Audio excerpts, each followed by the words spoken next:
I have always wanted to do this.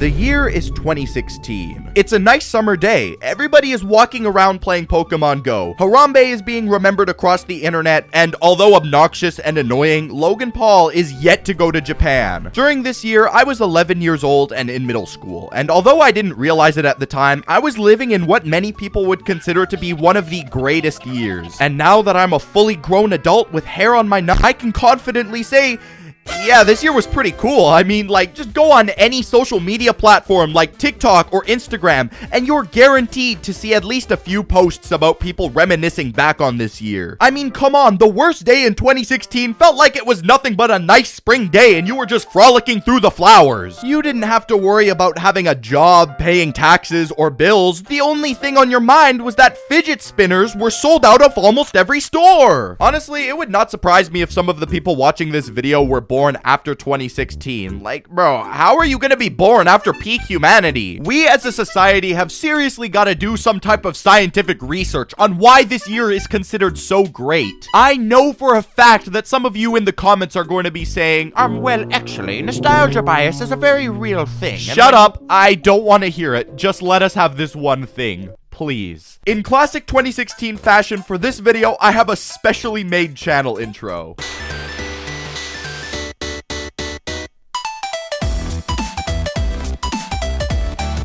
For starters, the internet was completely different during this time. TikTok wasn't a thing, which I know now is something that I don't think we as a society would be able to handle. Short form content just wasn't really as popular as it is today. If you needed to get a fix of quick, short content, you were only given two options, Musical.ly and Vine. Now, Vine was an app where you could post these short little 6-second skits and you could grow an audience with that. And there were actually some pretty popular Vine creators. In fact, many YouTubers who you may be familiar with today got their start on this platform, like Drew Gooden, Danny Gonzalez, Lele Pons, David Dobrik, the Paul brothers. Oh god. Unfortunately though, Vine did end up shutting down because it wasn't able to maintain proper monetization for its creators, and that isn't fun, that sucks, but hey, at least we still have Musical.ly. Let's see what type of content was popping on this platform. Yo, the audio's copyrighted, so enjoy this, I guess.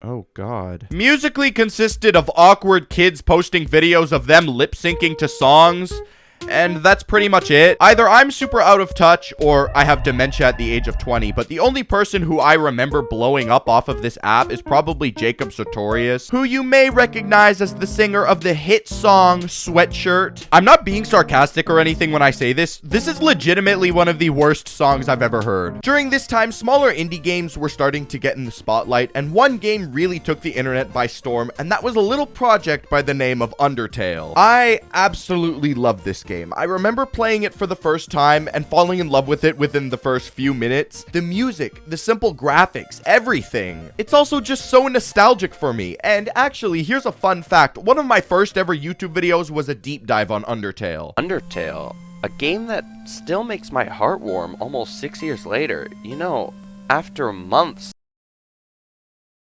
I don't think it's even remotely possible to mention 2016 without talking about the YouTube atmosphere during this time. You were able to say and do things during this time that you just wouldn't be able to get away with today, and I think a prime example of YouTube throughout this period is iDubbbz. Now, regardless of what you think of him today, his old series were prime. He had things like Bad Unboxing, Content Cop, Kickstarter crap. You also had people like Filthy Frank, who was doing... What the fuck was he doing at this time?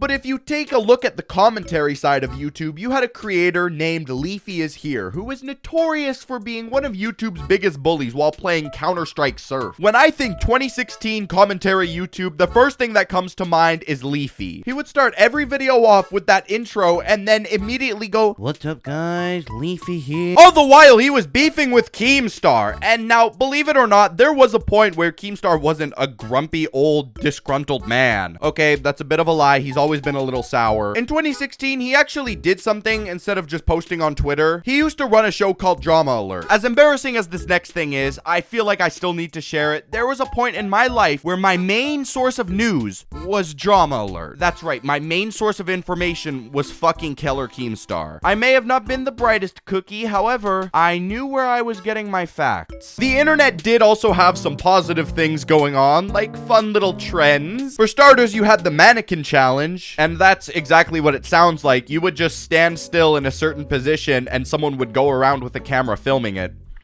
I mean, that's pretty cool, I guess. There was this one time, I was like in the 5th grade, and I showed up to class late, and I ended up distracting everyone who was doing the mannequin challenge, and for the rest of the day, everyone was kind of pissed off at me in class. That's pretty much all I have to say about the mannequin challenge. There was another item that was not only seen all over the internet, but also in real life. And that was the fidget spinner. These little crappy pieces of plastic were all over the internet that even Mr. Beast himself made a video about them at one point. I would be on YouTube and I would see creators talking about fidget spinners, but then I would go to school and see my classmates with them too. It was almost like a crossover episode. For those little youngins who may not be able to comprehend the advanced mechanics of a fidget spinner, they were these little triangle-shaped toys that you would spin, and that's pretty much about it. Tons of people said that these things were meant to help people who struggle with ADHD, and honestly, I think the people who believe this must have gotten their degree at the University of Bullshit, because this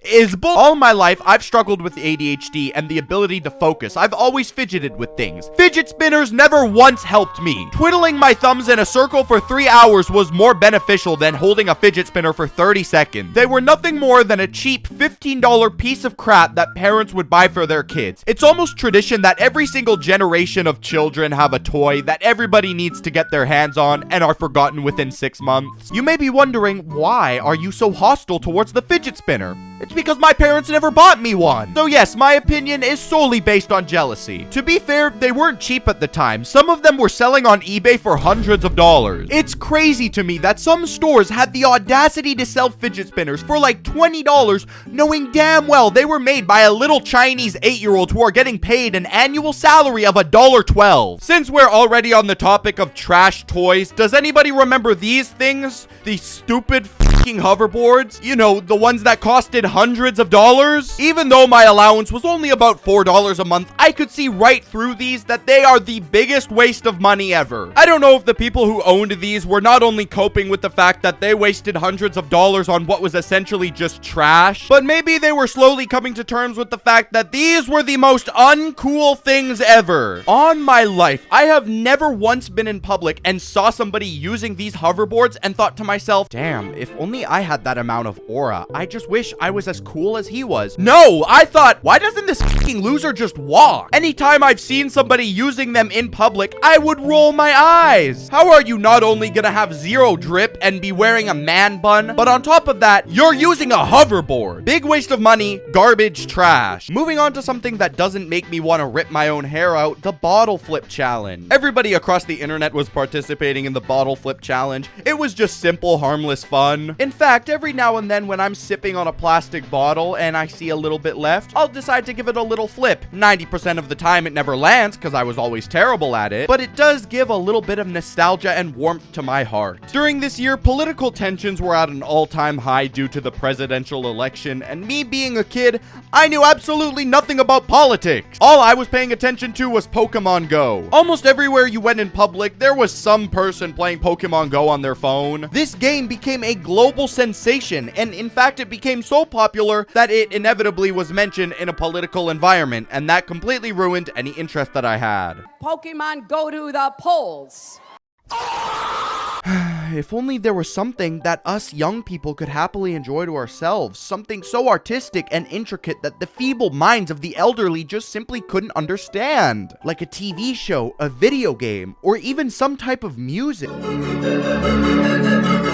The The Double XL 2016 freestyle is genuinely a work of art. Musically, it's nothing too groundbreaking, but I think it just captures such a perfect moment in time where we didn't have to worry about anything. Now, was 2016 that good of a year, or were we just blinded by nostalgia? I think while we were living through not only 2016, but just any time before the Great Lockdown, it really just felt like any other year. I guarantee for as long as we live, we're going to keep thinking back on a few years prior, thinking, damn, this year was so good, despite us complaining about it at the time. 2016 was a fun year though, because the majority of people who are able to relate to this were children at the time. But now that we're old and we got jobs and taxes and sore bodies, that shit sucks. We are always going to be wishing that we were a few years behind just because we miss how we felt at that exact time period. It really is crazy to think about the fact that 2016 was already almost 10 years ago. Anyways, that's pretty much all I have to say. Thank you guys so much for watching this video. Let me know if you want to hear more, and yeah, check this video out. See ya. Bye. She's so nice, she's so nice, she's so nice. She's so nice, she's so nice, she's so nice. I treat her badly, but she comes back every time. It goes to show.